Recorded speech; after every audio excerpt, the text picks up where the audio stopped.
Good afternoon, critical infrastructure. I have a real treat for you today. Oh man, I'm excited. We're going to be going over and doing a demo of something called RapidFactory. This is new from Holocron Security, and this is going to change the future of web services entirely for everyone.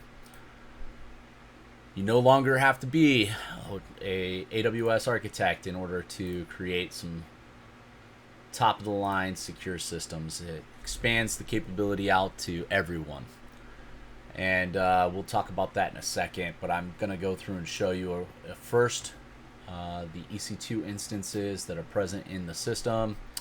You can see here I've got a demo 007 that has just been terminated. I do have an Active Directory server in here. It's stopped right now. We're just doing a demo, and for that reason, I'm going to go ahead and close these out and maximize the application.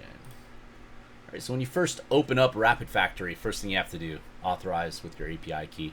This is provided by Holocron Security, and you can see here it even prompts it, add an API key in settings to begin. So let's go to settings. It's got some different information. You can make it to where you utilize RapidFactory at your own LLM, if you will.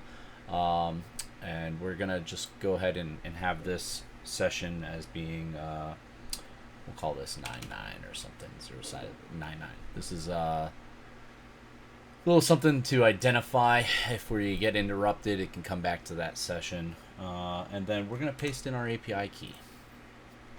Preferences are now saved. We go back and it's identified, hey, yeah, I can use this. It also shows the ready status on the welcome page. So as I said before, this is opening up utilization of secure critical infrastructure, or secure infrastructure as code even, for anybody. It opens it up to anyone. And you don't have to be a security architect to go in and identify, okay, well, we're going to need a VPC with these subnets in order to deploy this. Instead, you can know absolutely nothing about AWS or soon to be any of the cloud agnostic services, but you don't need to know anything about AWS, and you can come in here and get the job done. So as a demonstration, I'm going to say I need a web server. All right, which account should host this instance? Yeah, let's use the Rapid. Let's use Rapid Factory Core. All right. Host name. Well, we can call this one Web Demo. Might as well. And choose an instance size. So this is probably the first spot where everyone's going to be like, oh, I don't really know what I need. They'd have to go and do some research on the different types of EC2 instances, the pricing, find the right pricing to match the specifications, and that's where this really helps out. You can specify the exact instance type, like the M5 extra large or a T3 micro or something. And if we're just doing a basic web server, I expect it to default to that T3 micro, but if you don't know, right, you could simply say how many CPU cores, how much memory, how much disk performance, IOs, all that stuff, and it'll actually determine the most value or the most affordable EC2 instance type to launch for you. And it can get that from requirements documents. It doesn't even have to be the person directly interacting with it. The user just drags and drops the requirement document in here and it reads it in. But let's go ahead and keep this simple for the first demo here, and I'm just going to tell it, I don't really know. I just need a basic web server. Okay, based on what I shared, it's selecting the T3 micro, which is exactly what I thought it should. This is, like I said, it's saying it's going to suggest the most affordable AWS instance type. And, if you recognize some type of performance issues, you can even come back in here later on and modify it. All right, so it says here, if I like it, reply yes. And these are case sensitive. If you're using Mac OS, you got to take a look there. For now, we'll have to update this. All right, so it's creating a plan summary. No optional settings supplied. Optional settings be like, yeah, high reliability, high availability, and so it could set it up in different zones, availability zones. It could have it up in different regions as well, setting it into a cluster status. And you can even see here it's not even creating it a cluster right now, but that is something that's built in, and it can do it automatically for us. So RapidFactory core account, the host name is web demo. It's setting up a RHEL 9 instance that's just defaulting to that because I didn't specify a different type. We also offer stiged hardened images for RHEL 9, Ubuntu, Windows, Server 2022, as well as the Ubuntu 2204. It's setting as a T3 micro. It's just filling in the account ID. It's saying that it's not a cluster. It's the unclass system. It's on prod. RHEL 9 OS type was Linux type here. IDM client because it does have IDM and automatic enrollment into IDM. The subnet, we have 3 different types of subnets. We'll talk about that in here by default for design, and then volume size being 40. So in here you can see we've got within our AWS region the RapidFactory core account. It's a commercial cloud up there, but in the RapidFactory core account we have the VPC that's created. So it's got a core VPC, and sorry, this it's probably because it's in dark mode right now, but the DMZ subnet. It's got a controlled NAT egress, which is pointing over to our web server here. And then we have a VPN connection. And this is our application subnet and a management subnet. The VPN connection comes right into that management subnet, and you can interact with all the machines through that. So this is a pretty nifty little chart that helps you understand what's actually being created. And if you don't agree, you can send back JSON, so just whatever the field is right here plus the value. That will modify in the future to make it even easier for people that don't understand what JSON means. But also, we can just reply create. So we're going to do that. We're going to create this instance. Again, this is case sensitive, so we'll leave it there, and boom, it's going. So the provisioning request was accepted. It's going through. It's begun the building in the background, and we'll receive an email update as soon as the provisioning completes. So the setup's complete. It's starting the Terraform validation and planning. And so a lot of you may be thinking, oh, well, this is just using an LLM to write Terraform and implement this, and you're wrong.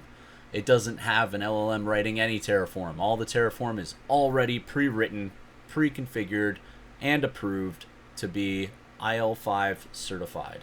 And so this is something that separates us from everybody else, and we have patent pending status for this right now. Our patent's currently under review, but it utilizes configuration files, such as things that don't matter to security, and those things like your EC2 instance type. Those items are what's populated by the LLM. The LLM works with you to configure those things. It's got, based off of your requirements document, it already has how to set up all of these different subnets. It has all the VPCs. It has your VPN connection, which our VPN actually connects through single sign-on with Entra ID as our provider.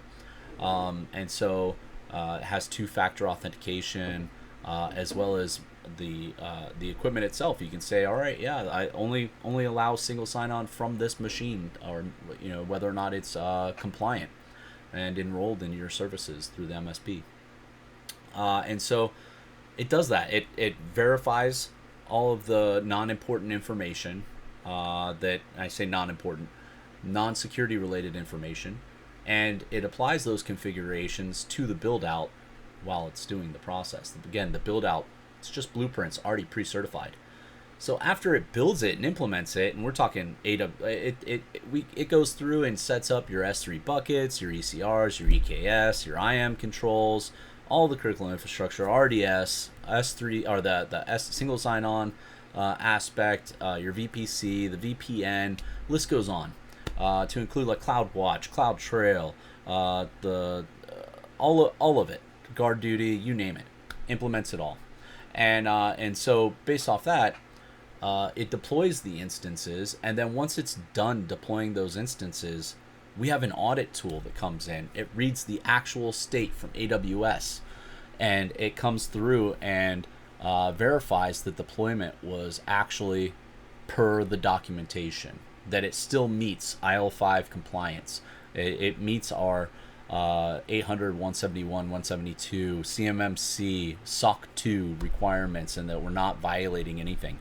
And it does this all the time, not just after creation.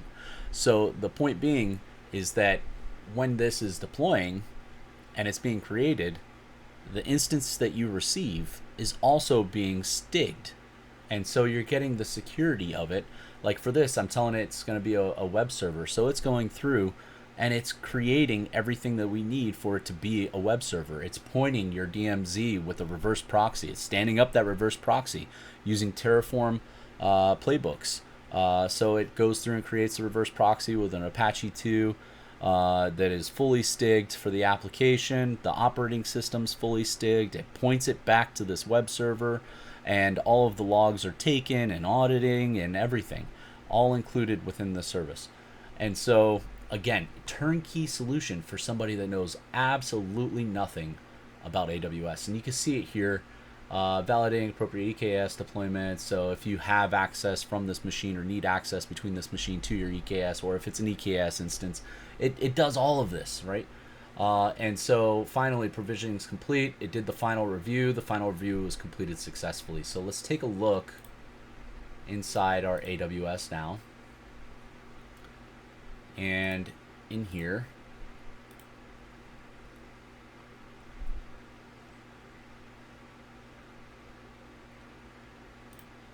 we can see that the instance was created, web demo, it is running, it is initializing. All of our security groups, the appropriate security groups were applied. It's an IDM client, general egress rules with the web demo and the instance role itself. It's allowing port 22 only from the secure source, which is the VPN management, this .10, the third octet. That is the management web. 20 is the application, 30 is the DMZ. And so you can see that it's only allowing those ports, what's trusted. And it also collaborates with all of the logging going to S3. So we can see here that the logs, the Ansible playbooks, are all readily available. The CloudTrail logs all being sent to a single location, which can be read.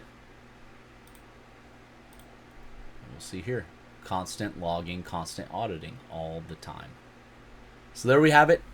That is the demonstration for the MVP of RapidFactory.